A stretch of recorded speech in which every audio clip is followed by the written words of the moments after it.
the time when I realized, yeah, this is a really dark place was in February 2024 when I lost my fiance, the great late Charles J. Ouda. In the aftermath of his death, I faced a great deal. Number one, public scrutiny, people speculating about everything surrounding his death. And then it now devolved into something far more sinister, which was now people assigning blame. And I can trace this directly to one tweet. And I think even I'll find it and I'll share the screenshots. But it was this one tweet that said, Ciru Muriuki is a red thigh girlie.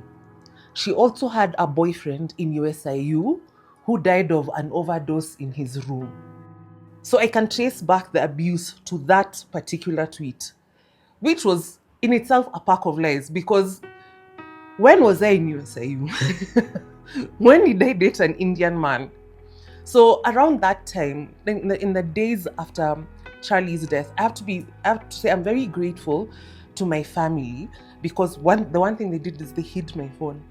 So I was not really privy to a lot of like the most virulent things that happened in the first like 24 hours after his death. But then now I eventually got my phone back and I started to see just the vitriol and the hatred from people who don't know me, people who've never met me, people who know nothing about who I am as a person, who I am to my family, who I am to my friends, who I am to my community. They know nothing about me.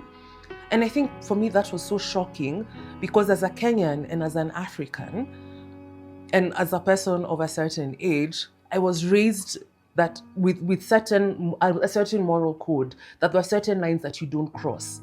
Number one, you don't make fun of the disabled, and number two, you don't make fun of the bereaved. And so that for me was a shocking example of how dark that digital space got. And I could not understand why I was being kicked when I was down, And I was not even asking for grace or empathy. All I wanted was to be left alone. Just let me grieve in private. And even that basic human decency wasn't accorded to me. I found that completely devastating. So it also led to my diagnosis of complex PTSD. It made me very fearful of even going outside.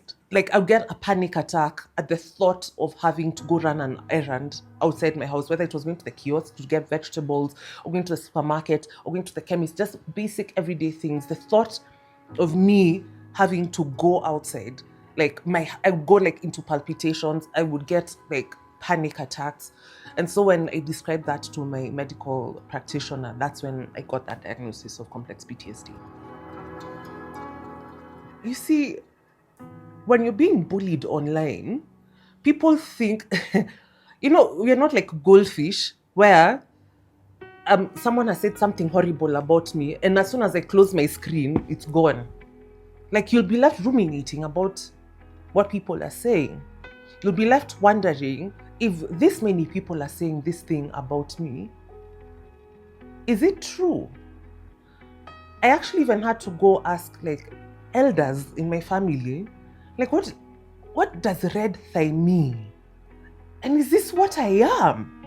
And of course they told me that is ridiculous. There's nothing like that. I'm still recovering because the harassment hasn't stopped.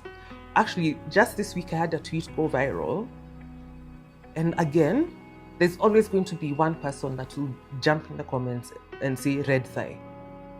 It has become a thing that people use to beat me over the head if I say something they don't like, or if I'm too visible. And what I'm going to say to these people is, you're not going to kick me out of the internet. I'm just going to block you.